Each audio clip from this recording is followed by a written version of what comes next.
Hello दोस्तों, मैं सुमित प्रजापति आप सबका स्वागत करता हूं आपके अपने YouTube channel only study zone पर। आज हम लोग फिजिक्स की 11वीं क्लास स्टार्ट करने जा रहे हैं और आज की क्लास में हम लोग पढ़ेंगे ग्रहों की गति संबंधित केपलर के नियम। ओके, तो पहले हम लोग थोड़ा समझ लेते हैं इसके कि ग्रह क्या होते हैं, उपग्रह क्या होते हैं, इसके बारे में। फिर इसके आगे हम लोग इसके बारे में डिस्कस करेंगे।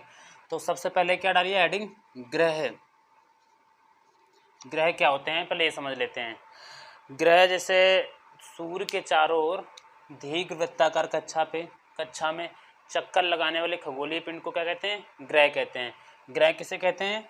सूर्य के चारों ओर दीर्घ वृत्ताकार कक्षा में चक्कर लगाने वाले खगोलीय पिंड को क्या कहते हैं? ग्रह कहते हैं। अब सेकंड हम लोग समझ लेते हैं उपग्रह। उपग्रह, अब ये क्या होता है? जो ग्रह के चारों ओर चक्कर लगाए, जो ग्रह होते हैं ना, ग्रह के चारों ओर जो चक्कर लगाए उनको क्या कहते हैं? उपग्रह कहते हैं। तो ग्रहों के चारों ओर चक्कर लगाने वाले खगोलीय पिंडों को क्या कहते हैं? उपग्रह कहते हैं। ओके, समझ में आ गया?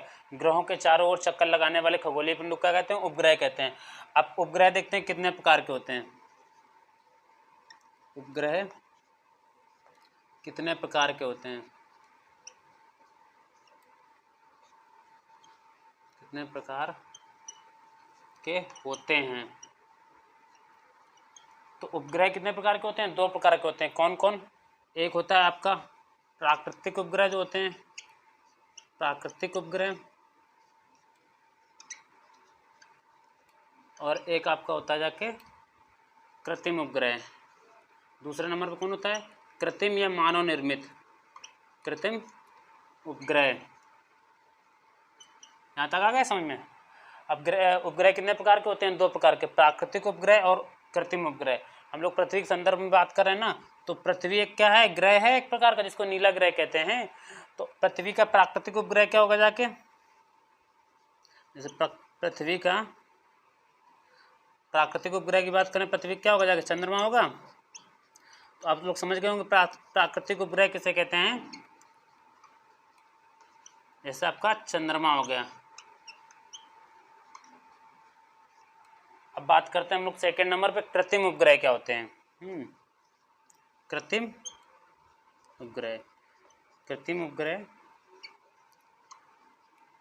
या इसी को बोलते हैं मानव निर्मित उपग्रह। ठीक है, वे उपग्रह जो मानव द्वारा निर्मित है उन्हें क्या कहते हैं? कृत्रिम उपग्रह कहते हैं। जैसे चंद्रमा आपका है, तो चंद्रमा क्या मानव निर्मित है? नहीं ना, तो ये क्या है? प्राकृतिक उपग्रह हो जाएगा। और जैसे आप बात करते हैं आर्यभट्ट की, आर्यभट्ट क्या होगा जाके? आर्यभट्ट आपको पता होगा जाके भारत द्वारा प्रक्षेपित प्रथम उपग्रह है। कब प्रक्षेपित किया गया? तो 1975 में सोवियत संघ द्वारा। और किसका है? भारतीय है उपग्रह। तो कृत्रिम उपग्रह जैसे हो गया आपका आर्यभट्ट हो गया। रोहिणी एक सीरीज थी उपग्रहों की, ये कब 1994 में स्टार्ट की गई थी। तो ये क्या हो जाएंगे आपके? कृत्रिम उपग्रह, जैसे आर्यभट्ट, रोहिणी, कृत्रिम उपग्रह। समझ में आ गया? अब बात कर लेते हैं आगे हम लोग कृत्रिम उपग्रह कितने प्रकार के होते हैं। ग्रह समझ गए, उपग्रह समझ गए, उपग्रह कितने प्रकार के होते हैं ये समझ गए। प्राकृतिक उपग्रह, कृत्रिम उपग्रह। प्राकृतिक उपग्रह जैसे पृथ्वी क्या आ गया? पृथ्वी का प्राकृतिक उपग्रह क्या हो जाएगा? चंद्रमा। ऐसे कृत्रिम उपग्रह की बात करें तो जो मानव द्वारा निर्मित हो उन्हें क्या कहते हैं? कृत्रिम उपग्रह। जैसे आर्यभट्ट हो गया, रोहिणी हो गया जाके। अब आगे बात करते हैं इसमें हम लोग।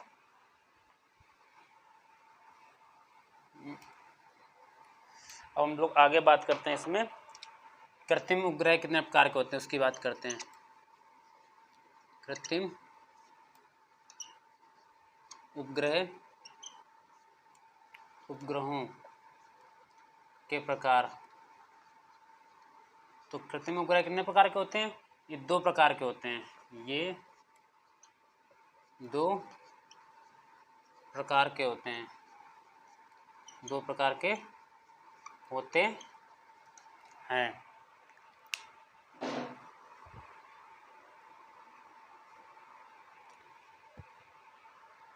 हम लोग बात कर रहे थे कृत्रिम उपग्रह कितने दो प्रकार के होते हैं ना। तो पहला क्या होता है? तुल्यकाली या भू स्थिर उपग्रह। अब ये कौन से उपग्रह होते हैं समझते हैं। देखिए, ऐसे कृत्रिम उपग्रह जिनका परिक्रमण काल पृथ्वी की अक्षीय गति के परिक्रमण काल के बराबर होता है, तो वह उपग्रह पृथ्वी के सापेक्ष स्थिर प्रतीत होते हैं। ऐसे उपग्रह को क्या कहते हैं? तुल्यकाली या भू स्थिर उपग्रह कहते हैं। समझते हैं क्या? देखो, कि जैसे कोई उपग्रह है, क्या है, पृथ्वी के चारों चक्कर लगा रहा है, तो उसके चारों ओर चक्कर लगाने का परिक्रमण काल, मतलब जितने टाइम में वो एक चक्कर लगा पा रहा है उसका परिक्रमण काल किसके बराबर होगा? पृथ्वी जो अपने अक्ष पर गति कर रही है, अक्ष पे घूमती है ना पृथ्वी, 24 घंटे में एक चक्कर लगाती है ना, तो अक्ष पर जो परिक्रमण काल है उसके बराबर होगा जाके। तो ऐसे ग्रह को क्या कहते हैं? तुल्यकाली या भूस्थिर उपग्रह कहते हैं। ये आप पृथ्वी से कहीं भी देखिएगा स्थिर अवस्था में दिखाई देंगे, क्योंकि देखिए जैसे मान लीजिए ये आपकी पृथ्वी है, ये आपकी पृथ्वी है, इसके चारों ओर ग्रह घूम रहे हैं, ये उपग्रह घूम रहा है आपका ये। तो जब पृथ्वी घूर्णन कर रही है अपने अक्ष पे, तो जैसे जैसे पृथ्वी घूम रही है, जैसे ये मान ली पृथ्वी ऐसे ऐसे घूम रही है, तो ये भी इसी के साथ ऐसे ऐसे घूम रहा है ना, तो ये हमेशा क्या दिखाई देगा? पृथ्वी से स्थिर अवस्था में दिखाई देगा। ओके, तो ये क्या होता है? स्थिर अवस्था में रहता है, इसलिए इसको क्या कहते हैं? भूमि के सापेक्ष स्थिर अवस्था में रहता है, तो भू स्थिर कह देंगे। तुल्यकाली यानी समय क्या है? परिक्रमण काल का समय क्या है? बराबर है, तो इसलिए तुल्यकाली बोलते हैं इसको। यहाँ तक समझ में आ गया आपको? इसे पृथ्वी की विषुवत रेखा के तल में विस्थापित किया जाता है। यानी कि देखो, एक तो ध्रुव होते हैं, ध्रुव वाली रेखा जो होती है ऐसे, और एक विषुवत रेखा जो ऐसे होती है, तो इसको क्या कहते हैं? विषुवत रेखा के तल में विस्थापित किया जाता है। अब इसकी पृथ्वी तल से ऊंचाई, देखिए ये इंपॉर्टेंट है, ये दो चीजें आपको अच्छे से ध्यान रखनी है। इसकी पृथ्वी तल से ऊंचाई लगभग 36,000 किलोमीटर होती है जाके, 36,000 से 35,000 कुछ होती है जाके समथिंग, लेकिन 36,000 ही आंसर में आता है आपके सवाल में। इसका दूसरा पूछ लेगा, इसका परिक्रमण काल कितना होता है? 24 घंटा होता है। क्या होता है? परिक्रमण काल कितना होता है इसका? 24 घंटा होता है।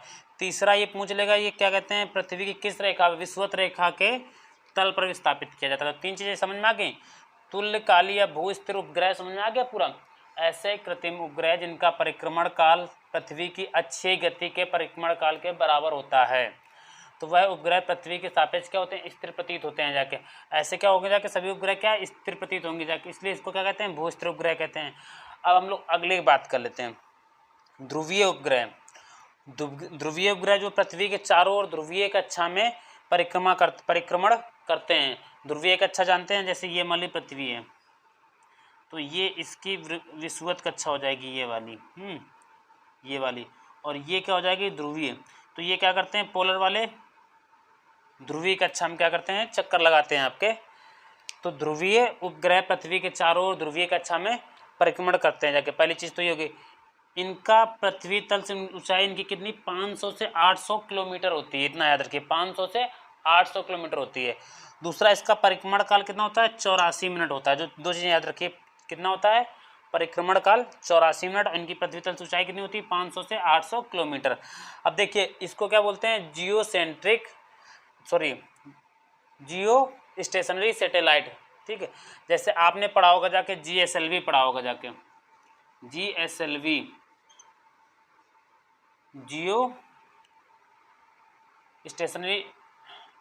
जियो सैटेलाइट लॉन्च व्हीकल, यानी कि इस कक्षा में लॉन्च करने के लिए क्या चाहिए? GSLV चाहिए।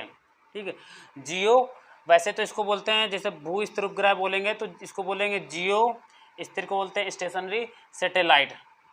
ये हो गया जाके आपका। आगे बात करते हैं,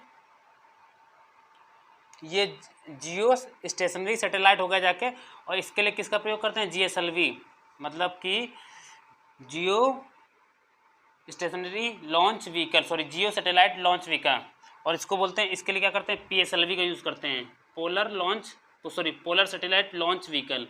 इसको बोलते हैं जियो सैटेलाइट लॉन्च व्हीकल, और इसको बोलते हैं पोलर सैटेलाइट लॉन्च व्हीकल। इसके लिए PSLV का यूज़ करते हैं जब पोलर ध्रुवों पे भेजना होता है, क्योंकि इसको क्या बोलते हैं?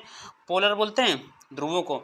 और इसको क्या बोलेंगे? भूस्थिर को मैंने बताया जियो स्टेशनरी सैटेलाइट बोलेंगे, और इसको पोलर सैटेलाइट बोलेंगे। तो यहाँ पर अगर कोई उपग्रह भेजना तो उसके लिए GSLV का यूज़ करेंगे, यहाँ पर किसी को भेजना तो PSLV का यूज़ करेंगे। GSLV का मैंने फुल फॉर्म बताया आपको, जियो सैटेलाइट लॉन्च व्हीकल, मतलब लॉन्च करने वाला व्हीकल, उपग्रह प्रक्षेपण जो यान होता है जाके, PSLV यानी पोलर सैटेलाइट लॉन्च व्हीकल। तो ये आपका यहाँ तक कृत्रिम उपग्रह दो प्रकार के होते हैं, दोनों प्रकार समझ में आ गए। ओके,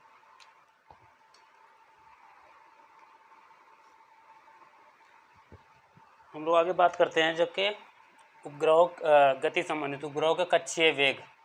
तो उपग्रहों का कक्षीय वेग क्या होता है पहले समझते हैं। जिस वेग से कोई उपग्रह किसी ग्रह के चारों ओर एक निश्चित कक्षा में चक्कर लगाता है, उसे उस उपग्रह की क्या कहते हैं? कक्षीय वेग कहते हैं। कोई भी क्या कहता है, जब ग्रह होता है, जैसे क्या होता है, सूर्य के चारों तरफ क्या है? ग्रह चक्कर लगा रहे हैं, उसी तरह ग्रह के चारों ओर क्या करते हैं, उपग्रह चक्कर लगाते हैं। उपग्रह जिस वेग से चक्कर लगाते हैं चारों तरफ उसे क्या कहते हैं, कक्षीय वेग कहते हैं। ओके, क्योंकि वो कक्षा में चक्कर लगाते हैं, कक्षीय वेग कहते हैं उसे। उस उपग्रह के क्या कहते हैं, कक्षीय वेग कहते हैं। इसको क्या करते हैं, VO मतलब वेलोसिटी ऑफ ऑर्बिट वेलोसिटी, मतलब कि ऑर्बिट मतलब कक्षीय और वेलोसिटी मतलब वेग। ऑर्बिट वेलोसिटी ऑफ सैटेलाइट, ये आपका हो जाएगा बराबर GRE। हम लोग पृथ्वी के संदर्भ में बात कर रहे थे, पृथ्वी के लिए गुरुत्वीय त्वरण G लेंगे और RE क्या है, पृथ्वी की रेडियस हो जाएगी यहाँ पर। इसका मान क्या होता है कि पृथ्वी के संदर्भ में 8 किलोमीटर पर सेकेंड होता है जाके। अब जब आप निकालना चाहेंगे तो इसकी वैल्यू निकाल सकते हैं। RE की वैल्यू यानी पृथ्वी की रेडियस की वैल्यू कितनी होती है जाके, 6400 पढ़ चुके हैं आप लोग, 6400 किलोमीटर। और G गुरुत्वीय त्वरण का मान क्या होता है जाके, 10 होता है मीटर पर सेकंड, 9.8 होता है, लेकिन अप्रॉक्स में हम लोग 10 ले सकते हैं। मीटर पर सेकंड होता है तो इसको किलोमीटर में बदलने के लिए 1000 से ऊपर 1000 से नीचे गुणा करेंगे जाके। देखिए 1000 से ऊपर, ठीक है, और ये आपका रूट ले लिया पूरा, ठीक है, और 1000 से इसके क्या है नीचे गुणा कर दिया मैंने इस प्रकार से। अब देखिए यहाँ से क्या हो जाएगा आपका 8000 बाहर आ जाएगा, 8000 अपॉन में 1000 पहले से था तो 3 जीरो से 3 जीरो खत्म, तो ये आ जाएगा 8 किलोमीटर प्रति सेकेंड। आया समझ में कहाँ से वैल्यू आई है, तो ऑर्बिट वेलोसिटी ऑफ सैटेलाइट बराबर GRE। अब यहाँ से आपका सवाल पूछ देगा जाके कि कक्षीय वेग क्या पिंड के द्रव्यमान पर निर्भर करता है, या बोल देगा कि दो भिन्न भिन्न द्रव्यमान के पिंड, एक हल्का एक भारी है, तो उनके कक्षीय वेग में अंतर क्या होगा जब एक ही कक्षा में गति कर रहे हैं। तो देखिए जो ऑर्बिट वेलोसिटी होती है जाके वो कहीं से भी द्रव्यमान पर डिपेंड नहीं होती है जाके, वो किस पे डिपेंड करती है, एक तो रेडियस पे पृथ्वी की, यानी कि पृथ्वी से कितनी दूरी पे है, तो पहले तो दूरी पे डिपेंड करता है जाके, तो जितनी अधिक दूरी होगी जाके उससे क्या कक्षीय वेग उतना अधिक होगा जाके। हो गया। अब हम लोग आगे बात कर लेते हैं पलायन वेग की।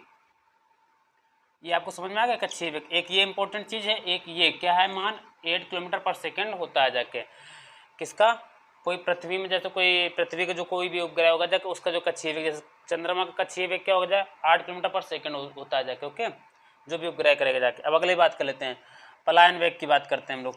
पलायन वेग क्या होता है, किसी वस्तु को दिए जाने वाला वह न्यूनतम वेग जिसे पाकर पृथ्वी के गुरुत्वीय क्षेत्र को पार कर अंतरिक्ष में पहुँच जाए। मान लीजिए पृथ्वी के गुरुत्वीय क्षेत्र में कोई भी पिंड है, और क्या है कि वो कक्षीय गति कर रहा है चारों तरफ, और उसको क्या है कि एक न्यूनतम वेलोसिटी दे दी जाए जिससे कि वो क्या हो जाएगा कि पृथ्वी के गुरुत्वीय क्षेत्र जो है उसको पार कर जाए। तो उस वेलोसिटी जो न्यूनतम वेलोसिटी दी जा रही है, यानी न्यूनतम वेग दिया जा रहा है, उसको क्या कहेंगे हम लोग, पलायन वेग कहेंगे। समझिए, दिए जाने वाले न्यूनतम वेग को क्या कहेंगे, पलायन वेग, यानी एस्केप वेलोसिटी ऑफ सैटेलाइट। अब देखिए ये हो जाएगा आपका √2 GRE, और देखिए अब यहाँ से GRE है, इसके जगह VO रख सकते हैं, यानी कि ऑर्बिट वेलोसिटी रख सकते हैं, तो ये VE1 एस्केप वेलोसिटी बराबर क्या हो जाएगा, √2 VO, मतलब कि ऑर्बिट वेलोसिटी कक्षीय वेग। तो किसी वस्तु को दिए जाने वाला वह न्यूनतम वेग जिसे पाकर वह क्या हो, पृथ्वी के गुरुत्वीय क्षेत्र को पार कर जाए, अंतरिक्ष में पहुंच जाए, उसे क्या कहते हैं, उसे न्यूनतम वेग को क्या कहेंगे, पलायन वेग कहेंगे। पृथ्वी के लिए इसका मान क्या है, 11.2 किलोमीटर पर सेकेंड होता है, 11.2 किलोमीटर पर सेकेंड होता है। पृथ्वी पर पलायन वेग का मान क्या है, इतना है, और चंद्रमा पर पलायन वेग का मान क्या है, 2.38 किलोमीटर पर सेकेंड। क्योंकि देखिए पृथ्वी के लिए क्या हो जाएगा, त्रिज्या अलग होगी जाके, चंद्रमा के लिए त्रिज्या अलग होगी जाके, जी का मान भी पृथ्वी में अलग है, वहाँ पर अलग है। तो यहाँ पर क्या होगा, हर एक जितने भी तुम्हारे उपग्रह हैं या जितने भी ग्रह हैं उनके लिए जो कक्षीय वेग होगा और पलायन वेग होगा जाके, जो वहाँ के उपग्रह हैं उनके लिए क्या होगा, भिन्न भिन्न होगा जाके। तो यहाँ के लिए हम पृथ्वी की बात कर रहे हैं और पृथ्वी का ही पूछता है जाके। अब देखिए नोट, किसी उपग्रह की चाल को मतलब यहाँ उपग्रह की चाल से मतलब क्या है, कक्षीय चाल को, क्योंकि भाई उपग्रह किस चाल चलता है, अपनी कक्षीय चाल चलता है। तो उपग्रह की चाल को 41% बढ़ा देने पर क्या होगा, उपग्रह पलायन कर देगा। तो देखिए ये यहाँ पे क्या है, √2 ही बढ़ा रहे हैं ना, √2 बढ़ाने का मतलब क्या होता है जाके, √2 की वैल्यू कितनी होती है, 1.41 होती है जाके, नहीं होती जाके। जब इसको हम लोग परसेंट में निकालेंगे जाके तो ये 41% बढ़ जाएगा, कितना, 41%, यानी कक्षीय वेग का √2 गुना कर दिया जाए। सवाल डायरेक्ट आपसे पूछ लेगा कि कक्षीय वेग का कितना गुना कर दिया जाए कि पिंड कोई क्या कर जाए, पलायन कर जाए। तो √2 गुना कर दोगे जाके आप पलायन कर जाएगा, या कितना परसेंट बढ़ा दिया जाए, तो 41% बढ़ा दिया जाए तो क्या हो जाएगा, पिंड पलायन कर जाएगा। अब देखिए इसमें सवाल हम लोग समझ लेते हैं क्या क्या बनेंगे जाके आपका। जैसे मैंने बताया आपसे कक्षीय वेग पूछ देगा, 8 किलोमीटर पर सेकेंड होता है पृथ्वी के लिए, कोई उपग्रह होगा उसके लिए। सूत्र ये है आपका, किस पर निर्भर करता है, रेडियस पर और गुरुत्वीय त्वरण पर। इसके बाद पृथ्वी के लिए पलायन वेग का मान कितना है, बहुत ही इंपॉर्टेंट सवाल है, 11.2 किलोमीटर पर सेकेंड। चंद्रमा पर पलायन वेग का मान क्या है, ये है। थर्ड क्या है कि अगर कक्षीय वेग का मान √2 गुना बढ़ा दिया जाए तो क्या होगा, पिंड पलायन कर जाएगा जाके। या कक्षीय वेग के मान को 41% बढ़ा दिया जाए तब भी क्या हो जाएगा, सेम ही बात है, पलायन कर जाएगा। तो ये आपका इतना हो गया, क्या हो गया जाके, उपग्रहों का कक्षीय वेग और पलायन वेग, ये हो गया जाके। इसको नोट कर लीजिए आप।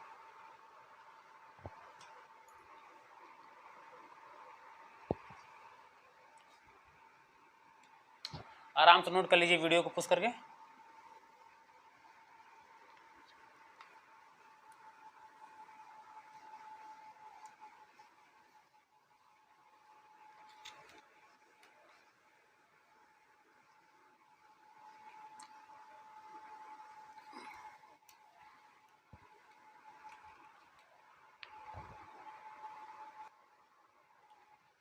तो हम लोग बात कर रहे थे ग्रहों की गति संबंधित केपलर के नियम। तो ग्रहों की गति संबंधित केपलर के कितने नियम हैं, 3 नियम हैं। तो हम लोग बात करते हैं कि करके। पहला नियम है कि कक्षाओं का नियम। कक्षाओं का नियम क्या है, प्रत्येक ग्रह सूर्य के चारों ओर दीर्घवृत्ताकार कक्षा में क्या करता है, गति करता है। और जो होता है सूर्य होता है ग्रहों की कक्षाओं के मुख्य फोकस पे होता है। जैसे ये है आपका, ये मान लीजिए कोई ग्रह है, सूर्य के चारों ओर क्या करते हैं, दीर्घवृत्ताकार कक्षा में गति करते हैं। और क्या होता है, सूर्य जो होता है, जो दीर्घवृत्ताकार कक्षाएं होती हैं ग्रहों की, उनके एक मुख्य फोकस पर स्थित होता है जाके। तो ये पहला नियम हो गया जाके, सूर्य कहाँ होता है, कक्षाओं के मुख्य फोकस पर स्थित होता है। और कैसी कक्षाओं में गति करती हैं, पूछेंगे ग्रह कैसे कक्षाओं में गति करते हैं, तो दीर्घवृत्ताकार कक्षाओं में गति करते हैं। कौन, ग्रह सूर्य के चारों ओर। अब बात करते हैं अगला नियम, केपलर का जो है क्षेत्रफलों का नियम। द्वितीय नियम जो है केपलर का क्षेत्रफलों का नियम। किसी भी ग्रह को सूर्य से मिलाने वाली रेखा, यानी कि जैसे ये मान लीजिए ग्रह है आपका ये, और ये सूर्य है, तो इसको मिलाने वाली रेखा ये हो जाएगी। किसी भी ग्रह को सूर्य से मिलाने वाली रेखा समान समय अंतराल में समान क्षेत्रफल अंतरित करती है, यानी पार करती है या अंतरित करती है। तो ये देखिए ग्रह को मिलाने वाली रेखा है, सूर्य से ग्रह को मिलाने वाली रेखा है। मान लीजिए T1 टाइम है, T1 टाइम में ये कहाँ से यहाँ तक पहुँचती है जाके। तो ये क्षेत्रफल मान लीजिए एरिया A1 होगा जाके। ओके, अब देखिए यहाँ पर क्या है, वही ग्रह है, यहाँ पर भी T1 टाइम लगेगा जाके यहाँ से यहाँ तक पहुँचने में। तो एरिया क्या होगा जाके, बराबर होगा जाके। यहाँ से मेन चीज़ क्या होता है, अर्थात ग्रहों की क्षेत्रीय चाल क्या रहती है, नियत रहती है, यानी कि समान समय अंतराल में समान क्षेत्रफल अंतरित करेगा। उसमें सबसे बड़ी चीज़ सवाल जो पूछेगा आपसे कि जैसे मान लो यही दे देगा, अब इसमें दे देगा जाके यहाँ पे मान लो ग्रह की चाल थी V1 और यहाँ पर V2 थी, तो आपसे पूछ देगा जाके कि ग्रह की चाल कहाँ अधिक होगी जाके। जब पास होगा ग्रह तो चाल क्या हो जाएगी, अधिक हो जाएगी, क्योंकि उसको क्या करना है, क्षेत्रफल अधिक आंतरित करना है। तो जब क्षेत्रफल अधिक आंतरित करना है तो यहाँ तेज भागेगा, और यहाँ पर क्या है, दूरी ऑलरेडी इतनी ज़्यादा है कि अगर स्लो भी चलेगा तो क्षेत्रफल काफ़ी ज़्यादा आंतरित कर लेगा जाके। तो अब यहाँ से एक चीज़ जो निकल के आती है, मुख्य बिंदु ये है कि जब ग्रह क्या होगा जाके, सूर्य से दूर स्थित होगा जाके तो उसकी चाल क्या होगी जाके, कम होगी जाके। और जब सूर्य के पास स्थित होगा जाके तो उसकी ग्रह की चाल क्या होगी जाके, अधिक हो जाएगी। ये होगा जाके ना क्षेत्रफल का नियम। किसी भी ग्रह को सूर्य से मिलाने वाली रेखा समान समय अंतराल में समान क्षेत्रफल पार करती है जाके, ये हो गया क्षेत्रफल का नियम। थर्ड बात करते हैं केपलर का गति विषयक तृतीय नियम। तीसरे नियम में क्या है, किसी भी ग्रह का सूर्य का पूरा चक्कर लगाने में लगा समय, जो भी जैसे ये ग्रह है, पूरा सूर्य का चक्कर लगाने में जो समय लगता है उसको बोलते हैं परिक्रमण काल। क्या बोलते हैं, परिक्रमण काल। जो भी कोई भी ग्रह जो है सूर्य का पूरा चक्कर लगाने में जो भी समय लेता है उसको क्या बोलते हैं, परिक्रमण काल बोलते हैं। किसी भी ग्रह का सूर्य का पूरा चक्कर लगाने में लगे समय अर्थात परिक्रमण काल का वर्ग यानी T², उसकी दीर्घवृत्ताकार कक्षा के दीर्घ अक्ष की तृतीय घात के समानुपाती होता है जाके। मतलब जैसे ये दीर्घवृत्ताकार कक्षा है तो इसका जैसे ये मान लीजिए आपका ये क्या है, दीर्घ अक्ष है, तो इसकी जो भी जैसे ये मान लीजिए ये R मान लिया इसको हमने, तो इसके तृतीय घात के क्या होगा जाके, बराबर होगा जाके। अब इसमें आपको केवल इतना याद रखना, देखिए किसी भी ग्रह का सूर्य का पूरा चक्कर लगाने में लगे समय को क्या बोलते हैं, परिक्रमण काल। और परिक्रमण काल का वर्ग क्या हो जाएगा, उस दीर्घवृत्ताकार कक्षा, दीर्घवृत्ताकार कक्षा है ये, कक्षा के दीर्घ अक्ष की दीर्घ अर्ध अक्ष, आधी अक्ष लेंगे, कि तृतीय घात के समानुपाती होता है जाके। नॉर्मली आप ऐसे याद रख सकते हैं, मान लीजिए एक वृत्त हो कंप्लीट पूरा, इसको मान लीजिए दीर्घ वृत्त को 1 मिनट के लिए वृत्त मान लो, तो अब इसमें जो परिक्रमण काल होगा t², जो इसकी रेडियस होगी उसके क्यूब के समानुपाती होगा जाके। नॉर्मली आप ऐसे मान सकते हैं, याद कर सकते हैं जाके, क्योंकि ये दीर्घ वृत्ताकार कक्षा और दीर्घ अर्ध अक्ष जो है आपके लिए थोड़े नए वर्ड हो सकते हैं जाके। तृतीय घात के समानुपाती होता जाके, ये हो जाएगा। अभी यहाँ से देखिए सवाल क्या बनता है जाके, अब उसको समझते हैं जाके। पहले जो ग्रह जितना सूर्य के पास होगा, जैसे मान लीजिए 1 मिनट के लिए बुध की बात कर लेते हैं, किसकी, 1 मिनट के लिए, जैसे ये मान लीजिए हम लोग बात कर लेते हैं बुध की, तो बुध क्या है, पृथ्वी के पास है, ये मान लीजिए बुध है आपका। और यहीं आगे हम लोग बात करते हैं, जैसे जैसे मान लो ये अरुण की बात कर लेते हैं, अरुण और वरुण की बात कर लेते हैं, किसकी, वरुण की। तो ये मान लीजिए वरुण है आपका, तो बुध क्या है, पृथ्वी के पास है, तो इसका परिक्रमण काल कम होगा, तो इसका परिक्रमण काल कितना होता है, सॉरी पृथ्वी के ना, सूर्य के पास है ना, तो इसका परिक्रमण काल कितना होता है, 88 दिन होता है जाके, क्योंकि इसकी क्या है, अक्ष क्या है, छोटी है, दीर्घ अक्ष क्या है, छोटी है। जबकि वरुण का परिक्रमण काल 165 वर्ष होता है जाके, 165 साल होता है जाके। अगर कभी अरेंज करने को आ जाए कि परिक्रमण काल के हिसाब से अरेंज करो, तो जाके जब उनको, अगर उनकी दूरी के हिसाब से आपको पता है, जिसकी दूरी कम उसका परिक्रमण काल कम, जिसकी दूरी अधिक उसके परिक्रमण काल क्या होगा, अधिक होगा जाके। इतना याद रखिए जाके, बस वही चीज़ है यहाँ पे कि जो ग्रह जितना सूर्य से अधिक दूर होगा जाके उसका परिक्रमण काल उतना अधिक होगा जाके। या वहाँ वर्ष जो होता है, जो एक सूर्य का एक चक्कर लगाने में लगे समय को, उस ग्रह का वर्ष बोलते हैं। जैसे पृथ्वी का क्या है, 365 दिन का एक साल होता है जाके ना, तो ऐसे ही बुध का साल कितने दिन का होगा जाके, 88 दिन का होगा, क्योंकि 88 दिन में एक चक्कर लगा लेता है जाके। और वरुण का जो होगा जाके 165 वर्ष का एक साल होगा, यानी एक साल कितने दिन का होगा जाके, वहाँ पे दिन के हिसाब से देखा जाए 165 में 365 गुणा करना पड़ेगा जाके हमको। 165 वर्ष का क्या होता है, एक साल होता है, कहाँ पे, वरुण पे। इतना समझ में आ गया, जितना पास ग्रह होगा उसका क्या होगा, साल उतना छोटा होगा, जितना दूर होगा जाके उसका साल उतना बड़ा होगा जाके सूर्य के। और उसका परिक्रमण काल जितना पास होगा उसका उतना ही परिक्रमण काल क्या होगा जाके, कम होगा, और जितना दूर होगा उसका परिक्रमण काल उतना ही अधिक होगा जाके। ये चीज़ समझ में आ गई, ओके। आपकी जो है आज जो पूरा कंप्लीट होगा जाके, देखो पहले हम लोग क्या क्या क्या पढ़ा, पहले ग्रह क्या होता है समझा, फिर उपग्रह क्या होता है वो समझा, उपग्रह के प्रकार समझे, इसके बाद जो कृत्रिम उपग्रह होते हैं उनके 2 प्रकार होते हैं वो समझे, इसके बाद कक्षीय वेग, पलायन वेग, इसके बाद हम लोगों ने ये समझा जाके कि ग्रहों की गति संबंधित केपलर के नियम। और मैंने ये भी बताया जहाँ जहाँ सवाल बनते हैं जाके, जो जो चीज़ें बनती हैं जाके वो हमने बताया अच्छे से। अब देखिए इसी में जैसे मैंने बताया कि इसमें जो सवाल बनेगा क्षेत्रफल के नियम पे, तो यही बनेगा जाके जब ग्रह क्या होगा जाके पास होगा जाके, तो वो क्या होगा, अधिक वेग से चलेगा जाके। और जब ग्रह दूर होगा सूर्य से तो क्या होगा जाके, कम वेग से चलेगा जाके। इसमें क्या होगा जाके, जितना पास होगा जाके उसका क्या होगा, परिक्रमण काल उतना ही कम होगा, और जितना अधिक दूर होगा जाके उसका परिक्रमण काल क्या होगा, उतना ही अधिक होगा जाके। ओके, इतना हो गया। अब आज के लिए यहीं तक रखते हैं, बाकी कल से फिर कंटिन्यू करेंगे इसके आगे।